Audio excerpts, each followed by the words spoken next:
Pixie Trading is live. So welcome to my YouTube channel, Crypto Joel.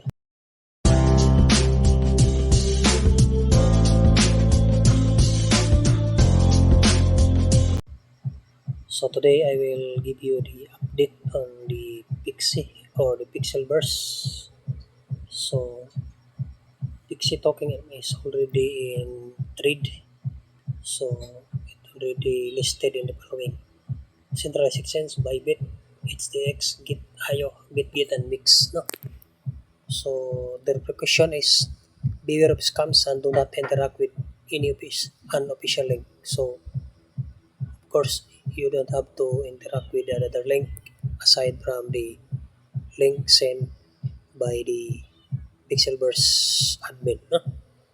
Always double check that you are interacting with the correct website. So this is their website, pixelverse.xyz, because we have to fire. No? Now in terms of airdrop, so if you click in in my dashboard, so I'm now in my dashboard, so I will claim this. So you see you have already the button the Pixie is here, get your token. So if we click this claim, so as of course I'm early adopter. Your innovative avatar based on your activity inside Pixel Tap, you are chosen as an early adopter and receive special award rewards. But I will claim this after, I think it is 6 days, 11 hours, 24 minutes and 50 seconds. No? Then the next step is, of course, the token, the Pixie token or PixPy or PixP token.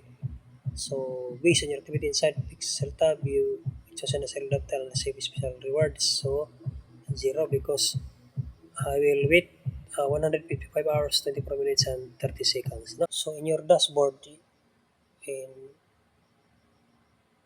your Pixelverse dashboard, you have to connect your wallet, or meaning you have the same wallet in your Pixel Tap, no? So that the token will be given to you after the time, no, the time frame. Okay. So, but if you don't have a Pixel Tap,